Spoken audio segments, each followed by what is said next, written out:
자, 조지훈 시인 같은 경우에는 연관해서 봐야 될 작가가 두 명이 있고요.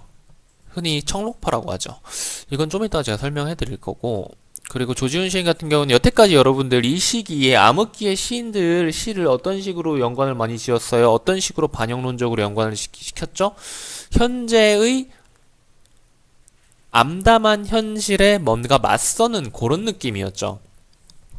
근데 조지훈 시인 같은 경우는 그렇게 연결을 지을 수 있어요. 현실과 연결을 지을 수도 있는데 연결짓기가 좀 까다로운 편이에요. 왜냐면은 시 자체가 좀 여러분들이 보기에 어렵게 쓰여져서 그런 것 같아요. 근데 보다 보면은 어렵다기보다는 오히려 말하려는 바가 엄청나게 뚜렷한 시거든요. 근데 언어들이 조금 어렵게 써져서 여러분들 어렵게 생각할 수도 있을 것 같은데, 우리 오늘 같이 공부하면서 조지훈 시인 시가 어렵지 않다는 걸 알아보도록 합시다. 자, 여기 좀 구조를 바꿨어요. 일단 봅시다. 김광균 시인, 김동명 시인 이렇게 자동적으로 이제 나와야죠. 신석정 시인 같은 경우는 뭐라 그랬어요? 목가 시인이라 그랬는데, 요게 사실은 이 김기림 시인이 목가 시인이라고 얘기를 붙이면서 신석정 시인한테는 명예와 고통을 동시에 주는, 올가매는 가시면류관이라 그랬죠. 목가신이라는 관점에 대해서 우린 분명히 알아야 하지만 그 목가신이라는 것 자체에 너무 틀에 박혀가지고 이 시는 생각하면 안 된다 그랬어요. 목가신이라고 하면은 애초에 그냥 자연과 그냥 자연 속에서 가축을 기르고 뭐 농사를 짓고 뭐 그런 느낌으로 생각할 수 있는데, 그러면 현실 도피적이라고 생각할 수 있는데, 사실은 신석정 시인의 행보 자체는 현실 도피가 아니라 굴복하지 않은 그런 모습을 보여주고 있었죠. 뭐 어찌됐건 우리는 이런저런 관점들을 배웠기 때문에 보기에서 어떤 식으로 설명하든 거기에 맞춰가지고 해석해주면 되는 거예요. 아시겠죠? 그리고 나서 이렇게 조지훈 시인 다음에 원래 바로 이육사 시인이 왔었는데 박목월, 박두신 시인을 추가했어요. 왜냐면은 이 세 명의 시인이 청록파 시인인데, 뭐 좀 이따 얘기합시다. 청록파 시인인데 세 명을 묶어서 생각해 주는 게 좀 좋기 때문이에요. 넘어갑시다. 조지훈 시인 같은 경우에는 이렇게 고풍의상, 파초우, 승무, 마음의 태양, 성문, 봉황소 이렇게 6작품 정도를 봐주는 게 좋은데, 이 3작품이 대표작이라고 불리웁니다. 뭐 대표작이라고 말하는 사람은 어떤 사람은 또 뭐가 대표작이다, 대표작이라고 말하는 것 자체에는 좀 뭐 개인별 차이가 있겠지만은 요 3개 정도는 꼭 봐주셔야 돼요. 그리고 기출됐던 얘네도 봐주시는 게 좋겠죠. 작품 공부는 많이 할수록 좋은 거예요. 조지훈 시인은 본인의 인생 흐름에 따라서 시의 분위기가 달라졌으면, 이거는 근데 사실 이 시인뿐만이 아니라 다른 시인들도 많아요. 그리고 고전적 전통적인 소재를 사용하여 민족적인 정서로 노래했다, 이렇게만 말하면 무슨 말인지 잘 모르죠. 그러니까 전통지향적 고전적 아름다움, 이게 무슨 말이냐면은 우리나라의 뭔가 옛것 있죠. 그런 것들을 소재로 많이 다뤘어요. 그리고 말 자체도 옛날 말들을 종종 썼어요. 그것을 뭐 의고적이라고 말하는데, 이건 굳이 알 필요는 없어요. 그냥 옛말을 사용했다. 그래서 전통을 지향한다, 고전적인 아름다움을 추구했다라고 생각하시면 되는 겁니다. 그리고 중요한 게 청록집이라는 게 있는데, 청록집이라고 이 조지훈, 박목월, 박두진 이 3명의 시인이 작품을 모아서 낸 게 청록집이에요. 그리고 여기 나온 시의 대부분이 일제 말기에 쓰여졌어요. 그리고 거의 다 자연을 소재로 노래를 하고 있는데, 시대상과 연결을 지으면은 자연을 소재로 되게 뭐랄까, 자연의 아름다움, 뭐라 그러지? 광엄함? 광엄함이라는 단어가 있나요? 자연의 장엄함, 뭐 방대함, 뭐 요런 것들을 시의 소재로 택함으로써 현실의 가혹함을 자연을 노래하면서 견디려는 의지를 표현했다라고 평가되고 있어요. 굳이 외우실 필요는 없습니다. 보고 아 그렇구나 정도로 생각하시면 돼요. 그리고 새 시인마다 특징들이 있는데, 조지훈 시인의 특징은 이래요. 이 다음 시간에는 조지훈 시인 2편을 조지훈 시인 2개로 나눌 거거든요. 왜냐면은 콧물이 자꾸 나오냐. 강의가 너무 길면은 여러분들도 지치고 나도 지쳐요. 텐션도 떨어지고. 그래서 차라리 두 개로 나누는 게 나을 것 같아. 그래서 조지훈 시인은 요런 느낌, 전통지향적, 고전적 아름다움을 노래하고 있는데 이 다른 두 시인은 어떤 시 세계를 가지고 있는지를 비교하면서 봐도 되게 머릿속에 많이 남을 것 같아요. 그리고 제가 계속 이렇게 작가 설명을 여러분들한테 해드리는데 사실 이 내용 자체가 시험에 나오진 않아요. 시험에 나오는 거는 작품이죠. 근데 이 시험에서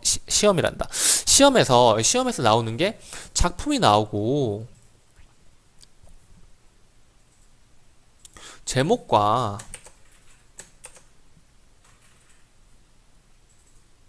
작가가 나오잖아요.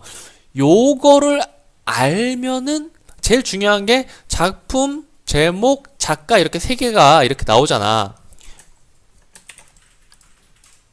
요렇게 나오잖아요. 요렇게 조지훈 고풍의상 이러고 작품 요렇게 나오잖아요. 중요한 게 작가에 대해서 어느 정도 알면은 이 작품을 보는데 굉장히 도움이 됩니다. 제목에 대해서 유추하는 것도 도움이 되고, 그래서 작가를 알아두는 게 굉장히 중요해요. 너무 맹목적으로 작가만으로 생각하면 안 되고, 당연히 보기에서 주어지는 것들도 봐야겠지만은 미리 알아두고 가면은 확실히 도움이 됩니다. 확실히 엄청 큰 도움이 돼요. 그래서 제가 이렇게 굳이 꾸역꾸역 여러분들한테 작가에 대해서 이야기를 해드리는 건데, 조지훈 작가 같은 경우에는 아마 이제 기억이 나게 될 거예요, 이제. 조지훈 작가에 대해서는, 조지훈 시인에 대해서는 여러분들이 이제 앞으로 기억이 잘 나게 될 겁니다. 27살에 고려대학교 교수가 됐어요. 27살에. 대단하지 않아요? 이 젊은 나이에 고려대학교 교수가 됐다니까? 흔히 남학생들 같은 경우에는 정말 열심히 대학교를 다니면 27살에 대학교를 그냥 졸업하거든요. 군대에 2년 갔다 오고 대학교 4년 다니고, 그리고 그렇게 6년 끝나고 졸업을 하면은 7년차가 되면서 27이 되거나 26이 되거나, 그러니까 보통 1년 정도는 논단 말이야. 공부를 한다든지 아니면 휴학하고 알바를 한다든지 아니면은 뭐 어학연수를 갈 수도 있고, 뭐 아무튼 간에 저는 놀았어요. 저는 많이 놀았는데 저는 졸업을 좀 늦게 했는데, 어찌됐건 간에 27에 대학교 칼 졸업한 나이가 27이거든. 근데 이 나이에 대학교 교수가 됐어. 왜인가 하니 그때 술집이었을 거예요. 지식인들이 모이는 술집 이런 게 있잖아요. 여러분들도 친한 친구들이랑 뭐 모이는 자리 이런 게 있을 겁니다. 대학교 가서도 뭐 어디에 자주 가고 뭐 그런 어느 술집에 자주 가고 어느 음식점에 자주 가고 이런 게 있어요. 근데 지식인들이 많이 모이는 그런 술집이 있었는데, 고려대학교 교수 2명이 가가지고 조지훈이랑, 그때 저기 조지훈이 있었던 거야. 그래가지고 얘기를 나눴는데, 이 사람은 작가잖아요. 시인이잖아요. 시인임에도 불구하고 사회과학, 과학, 철학적으로 막 다방면으로 너무 지식이 깊어가지고 이 두 사람이 깜짝 놀란 거야. 그래가지고 야, 저 사람 도대체 누구냐 했더니 바로 그 조지훈이다. 그래서 초빙을 하자 해가지고 고려대학교 교수가 됐다라고 합니다. 근데 사실 이 조지훈 교수가 됐죠. 조지훈 교수가 학생 교육에 그렇게 헌신적인 사람은 아니었다고 해요. 일화 중에, 그러니까 이건 그냥 재미로 들어두세요. 일화 중에 흔히 말해가지고 시험지 채점, 지금은 그런 일이 없는데 예전 같은 경우에는 대학 교수님들 시험지 채점 방식이 마음대로였단 말이에요. 우리 때는 그런 선생님도 있었어요. 제일 길게 쓴 놈이 A뿔이야. 제일 길게 쓴 놈이 A뿔이에요. 시험 시간이 50분. 시험지 나눠주는 시간 이런 거 다 포함하면 45분이 되는데 A4 용지보다 더 큰 용지가 있어요. 그 B4 용지라 그러나? B4 용지 맞나? B4 용지, A4 용지보다 더 큰 B4 용지가 있어요. 여러분들 흔히 쓰는 기출 문제집 크기 정도 될 텐데 B4인지 B5인지 모르겠네. 아무튼 간에 큰 종이었어요. 아무튼 간에 A4 위냐 아래냐? 뭐 아무튼 간에 A4보다 큰 종이. 대학교 시험지 그 다음에 문방구에서 흔히 파는 뭐냐? 고시용 답안지 요런 애들이 있어요. 모의고사 시험지 한 면보다는 작고 A4 용지 한 면보다는 큰 그런 용지가 있는데 거기에 이 45분 동안 그거 2장 반 이상을 쓰면은 A 플러스를 받을 수 있었어요. 45분 동안 그거 2장 반 앞 5페이지를 45분 동안 써야 돼. 그러니까 아무 생각도 없이 개똥 같은 글씨로 다다다다다다 이렇게 써가지고 1초도 쉬지 않고 45분 동안 쓰면은 그 정도 분량을 쓸 수가 있었거든. 그렇게 쓰면은 A뿔. 근데 그렇게 쓰기가 힘들죠. 근데 이 조지훈 교수 같은 경우에는 더 웃겼어요. 시험지 받잖아. 그리고 시험지를 앉은 자리에서 날려. 한 장씩 이렇게 날려. 카드 날리는 것처럼 그런 거 있잖아. 한 장씩 시험지를 다 날린 다음에 제일 멀리까지 날아간 게 A뿔이야. 제일 가까이 있는 게 제일 성적이 낮았어요. 아무튼 그런 식으로 학생 교육과 뭐 그런 거에 대해서는 엄청 큰 의미를 두지는 않았다라는 일화가 있어요. 뭐 본업이 시인이니까 이 정도 얘기했으면 조지훈이라는 사람에 대해서 이제 여러분들 기억을 하겠죠. 작품을 봅시다. 그래서 우리 무슨 이야기를 했어요? 아까부터 계속 전통지향적, 고전적인 그런 이야기를 했죠. 이 시를 딱 보니까 와 이거는 고전 같은데 라는 느낌이 들죠. 한자어가 엄청 많이 쓰여져 가지고 한자어에 대한 설명은 제가 이 작품 같은 경우는 해드릴 텐데 여러분들 직접 뜻을 찾아가지고 이해를 하는 게 훨씬 기억에 많이 남습니다.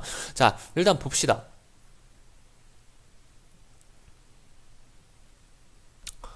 하늘로 나를 뜻이 길게 뽑은 부연 끝 풍경이 운다.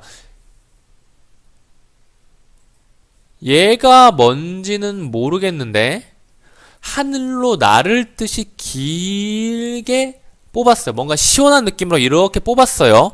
왜 이렇게 흐릿하냐? 하늘로 나를 뜻이 길게 시원하게 뽑았죠. 그리고 그런 부연의 끝에 풍경이 있는데 얘가 울어요. 운다는 게 어떤 운다는 건지는 모르겠죠? 처마 끝 곱게 느리운 주렴에 반월이 숨어. 주렴에 반월이 처마 끝 곱게 느리운 주렴에 반월이 숨어.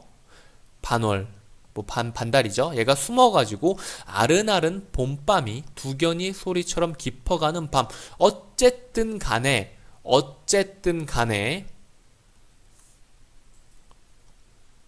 얘는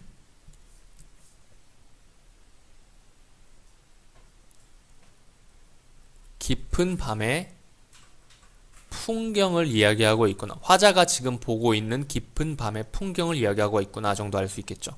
자, 근데 얘가 어때요?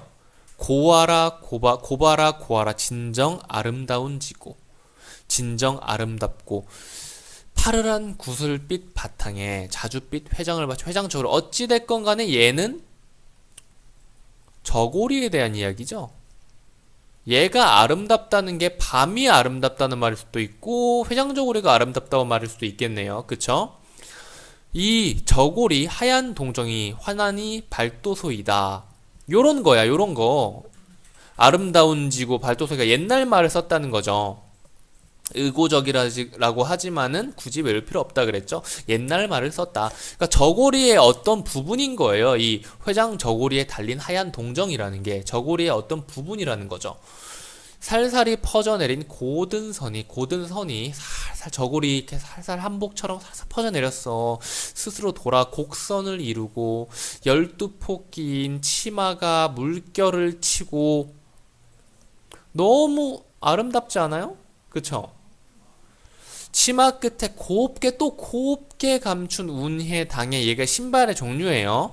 발자취 소리도 없이 대청을 건너가지고 살며시 살금살금 가가지고 문을 열고 이제 그 보이는 거지. 문을 딱 열고 이제 화자한테 딱 보이는 거지. 그대는 나한테 가까워진 거야, 화자한테. 어느 나라의 옛날 어떤 옛 것을 말하는 한 마리 호랑나비냐. 호랑나비인 양 사푸시 춤을 추라. 아미를 숙이고, 아미는 눈썹이에요. 눈썹을 숙이고 얼굴을 숙이고 춤을 추라는 거예요. 나는 이 밤에 옛날에 살아. 이 밤이 어떤 밤이죠? 이 깊은 밤, 이런 아름다운 누군가가 춤을 추는 밤이죠. 이 밤에 옛날에 살아. 옛 것을 추구한다 그랬죠? 눈 감고 검은 곳 줄을 골라보리니 가는 버들인 양 가락에 맞추어 흰손을 흔들지어다. 이 가는 버들인 양 가락에 맞춰 흰손을 흔들지어다가 제 생각으로는 얘는 이 아름다운 이 사람 한복을 입고 저고리를 입고 운해 당해를 신은 이 사람인 것 같아요. 내가 검은 고 줄을 고르다 검은 고를 연주할 테니까 너는 가는 버들인 양 아름답게 하늘하늘 사뿐사뿐 흰 손을 흔들어라. 뭐 춤이겠죠. 예. 사푸시 춤을 추라. 사푸시 흰 손을 흔들며 춤을 추라. 이런 거겠죠. 그러니까 이것 자체로 뭔가 의지가 느껴지나요? 안 느껴져요. 그쵸? 보면은 깊은 밤의 풍경과 저고리를 입은 어떤 사람의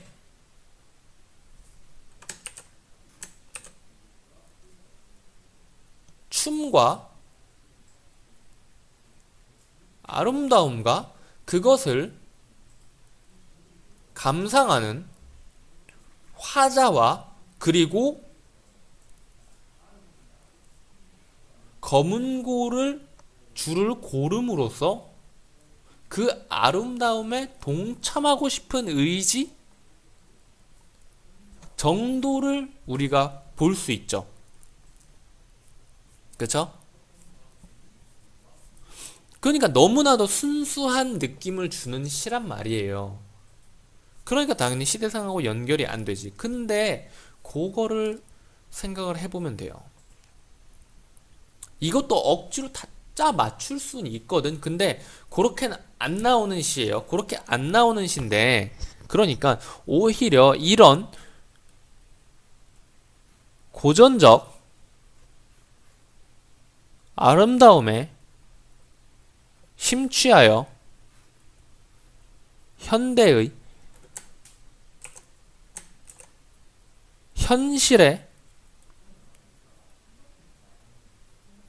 부조리함을 입겠다 요런 식으로도 생각할 수 있는 거예요. 근데 요거는 주어지지 않으면 이렇게 보지는 마세요. 그냥 이 자체로 봐주셔야 되는데 이제 보면은 단어 설명을 제가 좀 해드릴게요.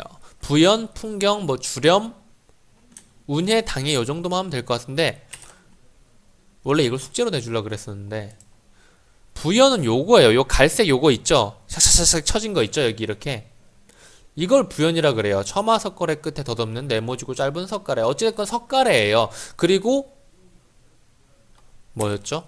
풍경이란 이 종을 말해요. 경이 종이잖아요. 그러니까 바람에 우는 종을 말해. 바람에 보통 이렇게 물고기를 달아놓는데 바람에 이 물고기가 흔들리면서 이 안에 있는 추가 있겠죠? 추를 흔들면서 탁탁탁탁탁탁 치면서 종소리가 나는 거예요. 짤랑짤랑 이렇게. 그리고 얘가 바로 여기가 바로 여기에 이렇게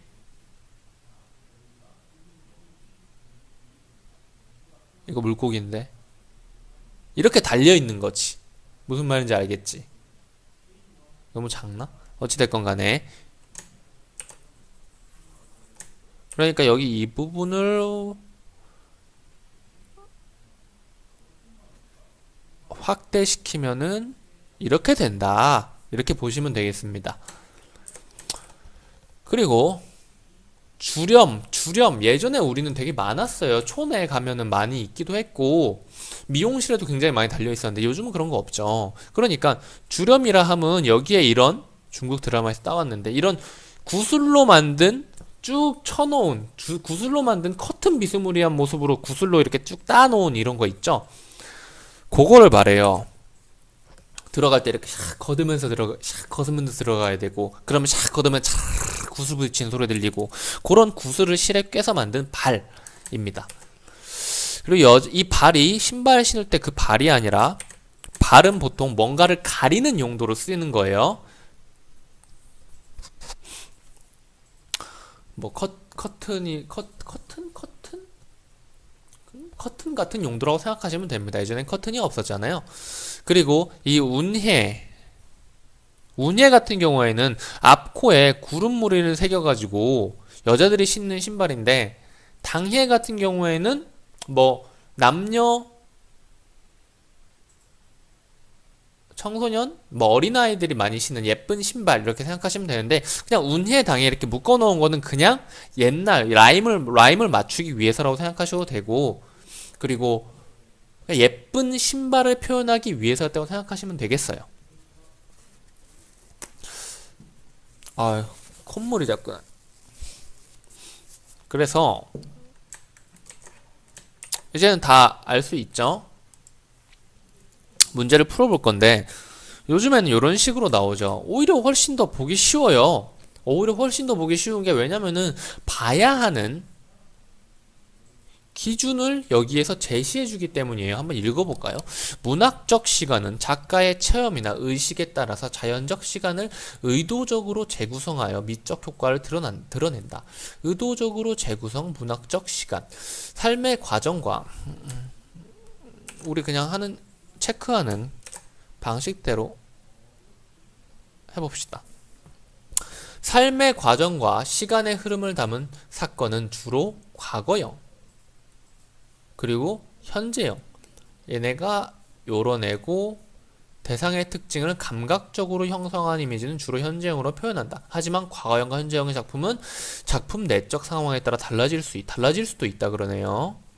과거의 사건이나 동작의 변화를 실감나게 드러내기 위해 현재형으로 표현하기도 하고 이미지 묘사를 시간의 흐름이 드러나도록 과거형으로 표현하기도 한다.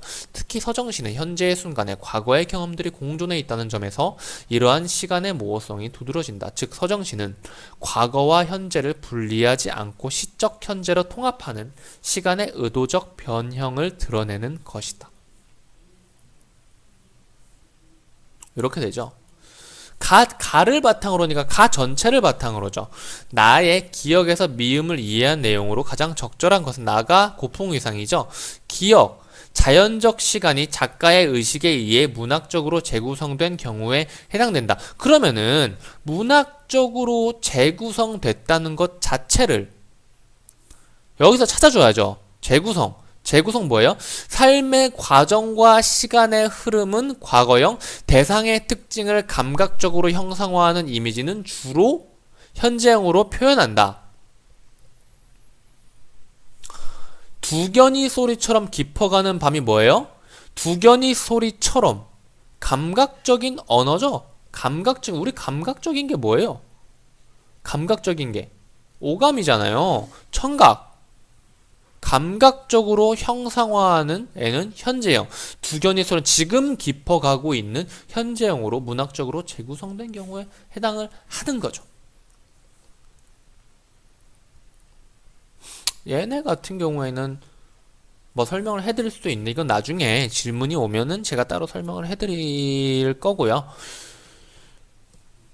굳이 이렇게 확실하게 잡아줬으면 1번 선지에서 잡아줬으면 나머지 선지는 안 보고 가는 게 좋습니다. 공부할 때는 봐줘야 되는데 고바라 고아라 진정 아름다운 중 이건 과거형이 아니죠. 이건 그냥 현재형입니다. 그러니까 보고 갑시다. 서정시에서 동작의 변화를 현재형으로 묘사하지 않은 경우 발자취 소리도 없이 대청을 건너 살못이 문 이거 현재형이죠. 리을 이 밤에 옛날에 살아 과거와 현재를 통합적으로 인식 이 밤에 살기도 하고 옛날에 살기도 함으로써 시간의 정확성? 오히려 시간의 정확성이 아니라 시간의 모호성이 나오죠. 시간의 정확성은 애초에 이 지문 자체에 없죠. 시간의 모호성을 드러낸 경우에 해당하는 거죠. 미음은 시간의 흐름이 드러나도록 맞죠. 시간의 흐름이 드러나도록 과거형을 사용한 경우에 가는 버들인 양 가락에 맞춰 흰손을 흔들 어지이다. 얘가 과거형인가요? 아니죠. 의고적. 옛 말을 썼다고 과거형이 아니죠. 옛말의 현재형일 수 있는 거잖아요. 그쵸? 그리고 뭐 만약 얘가 과거형이라고 하더라도 시간의 흐름이 드러나는 게 미음 안에 없죠. 그냥 가는 버들인 양 손을 흔들었다라는 뜻이 된다고 하더라도 얘가 시간의 흐름을 이야기하고 있다는 부분은 어디서 찾아볼 수가 없죠. 그렇게 풀어봤습니다. 맞춰가지고 봐주셔야 되는 거예요. 주관적으로 생각하지 마시고. 파초우 우리 모르는 그러니까 좀 어려운 제목들이 많이 나오죠. 파초우가 뭔지 모르고 고풍의상이 뭔지 모르고 그러면 모를 텐데 우리는 사실 파초라는 단어를 배웠었죠. 열대작물이죠. 누구 작품이었죠? 파초? 김동완 시인이었나요? 아닌가요? 뭐 아무튼 간에 파초라는 작품을 우리는 봤었죠. 아씨 기억이 안 나네. 네, 김동명이지. 김동명의 파초. 김동까지는 맞았는데 까비. 자, 파초라는 게 열대작물이잖아요. 근데 우리나라 선비들이 이 파초를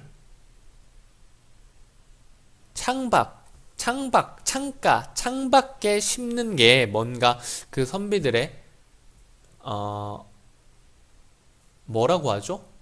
그거를 그 선비들의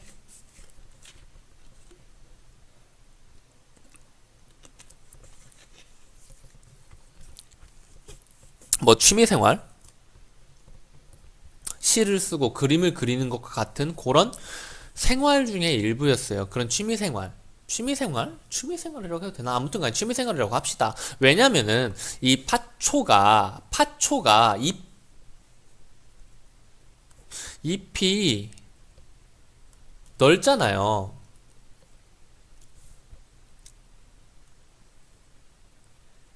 비가 떨어지면은 잎에 투둑 이게 뭐죠? 의성어죠? 투둑투둑 떨어지는 소리가 굉장히 듣기 좋았어요. 여기 나오죠? 자, 그런 파초우에 대해서 이야기를 하고 있는데 사실 뭐 파초우에 대해서 이야기하고 있다. 파초우에 집중을 해가지고 봐줘야 되는데 구름을 좀 집중을 해주셔야 됩니다. 이 시 같은 경우에는. 왜냐면은 수미상관적인 구조를 취하고 있기 때문이에요. 자, 일단 읽어봅시다. 외로이 흘러간 한 송이 구름 이 밤을 어dim에서 쉬리라던고. 요것도 좀 옛날 말이죠. 그러니까 구름이 외롭게 흘러갔는데 이 밤을 어디에서 쉴까? 뭔가 걱정하는 느낌이죠. 성긴 이 빗방울. 성긴이 뭔지는 알 필요는 없습니다. 어쨌든 빗방울이 파초잎에 후두기는 투둑투둑 분위기 있게 떨어지는 저녁 어스름에 창 열고 푸른 산과 마주 앉아라. 마주 앉는다. 뭐 이런 식으로 생각하시면 됩니다. 누가? 화자가 창을 열고 빗방울이 파초잎에 떨어지는 소리가 들리는데 창을 열고 이 비 내리는 광경, 파초에 빗방울이 떨어지는 소리를 들으며 푸른 산과 마주 앉겠다. 그러면은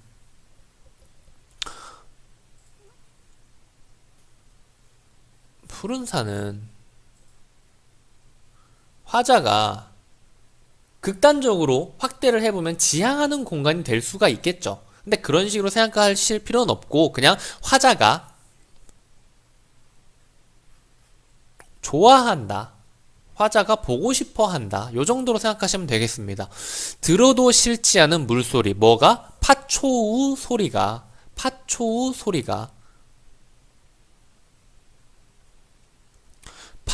소리가 들어도 싫지 않으며 날마다 바라도 그리운 사나. 이거 바라도가 뭔 말인지 모르겠네요. 어쨌든 간에 날마다 뭐 봐도 날마다 너를 내가 바래도 날마다 너를 바란다. 이런 뜻인가요? 어찌됐건 간에 날마다 뭐 마주 보고 날마다 생각해도 그리운 산이라고 생각하시면 되겠죠. 그러니까 푸른 산은 긍정적인 존재겠고 이 물소리도 긍정적인 존재겠죠. 온 아침 나의 꿈을 스쳐간 구름. 온 아침에 내 꿈을 스쳐간 구름. 봐봐요. 이거는 봐봐요. 처음에는 구름이 그냥 흘러간다라고만 말을 했죠. 근데 뒤에서는 구름이 내 꿈을 스쳐가서 나랑 직접적으로 연관이 생겨버린 거예요. 뭐 동일시한 대상이 될 수도 있는 거고 구름에 감정이입을 했다고 보셔도 될 겁니다. 그 구름, 그렇다면은 이 구름이 화자 자신이라고 생각하면 내가 바로 이 밤을 어디에서 쉬리라던고.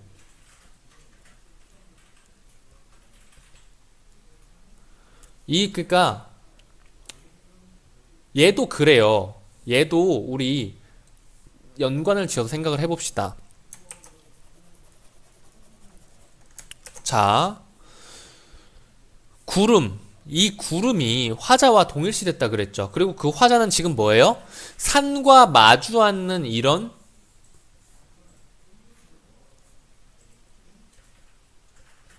산속 자연에서 살고 있어요. 근데 화자는 자신이 구름이라고 생각하고 있죠. 그리고 구름이 어디서 쉴까 걱정을 하고 있어요. 왜? 산속 자연에서 쉬고 있으면 편해서 끝나는 거 아니야? 라고 생각하실 수도 있겠지만은 지금의 이 화자가 자신을 표현한 이 구름을 일제 암흑기에 현실에서 멀어져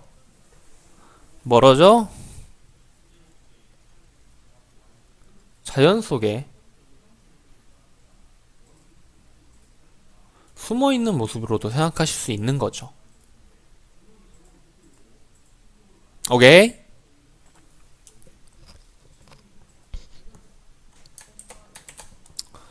문제를 풀어볼게요. 자,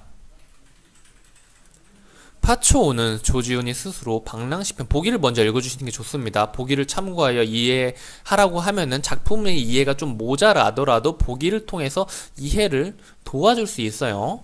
파초오는 조지훈이 스스로 방랑시편이라고 했던 작품들 중에 하나이다. 방랑시편. 이 작품의 화자는 자연을 떠돌면서 자연과 교감하는 자로 저녁에도 소리를 매개로 자연과 교감하면서 자신을 성찰합니다.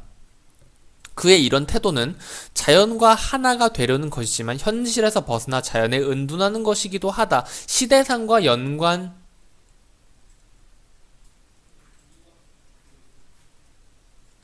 지으면은 깔끔하게 이해가 되죠. 그리고 그렇게 하면 너무 깔끔하게 이해가 되니까 생략을 시켰죠. 보기에서. 자, 봅시다. 제1년 이 밤을 어둠에서 쉬리라던 고는 화자가 한 송이 구름에 방랑자로서의 자신의 심정을 투영하고 있음.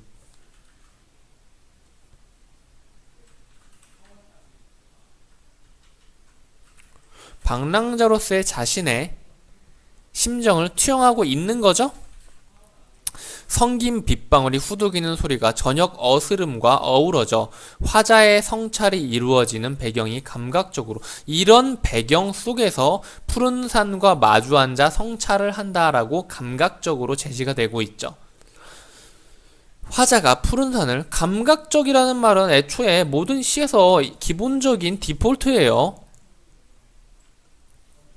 제3년, 제4연 화자가 푸른 산을 대하는 태도에서 화자가 자연세계를 지향하고 있음이 잘 드러난다. 그렇죠? 마주 앉고 싶은, 지향하는 거죠. 자연과 하나가 되려는 것. 자연을 떠돌면서 자연과 교감한다. 그쵸? 사연, 들어도 싫지 않은 물소리는 화자와 자연과의 교감이 자연의 소리를 통해 지속되고 있음을 나타낸다. 그쵸? 자연과 하나가 되고 자연과 교감하고 이 소리를 매개로. 그쵸? 그리고 이 어디매가 답일 텐데 어디매. 자연 세계를 방랑하는 화자가 벗어나고자 했던 현실 공간을 가리킨다. 아니죠. 자, 봐요. 그냥 시점이 아니라 그냥 이야기의 흐름대로 봐요. 구름이 흘러가서 어디서 쉴지가 걱정이 된다. 어디서 쉴지가 걱정이 된다는 것은 예전에 있던 곳에서 벗어나서 다른 곳에서 다른 곳이라는 거죠. 예전에 있던 곳에서 벗어났기 때문에 이제 어디에서 방랑하며 어디에서 쉴지 걱정이 된다는 거잖아요. 그쵸? 그러니까 과거에 벗어나고자 했던 지금 벗어나고자 하는 현실 공간은 아니죠.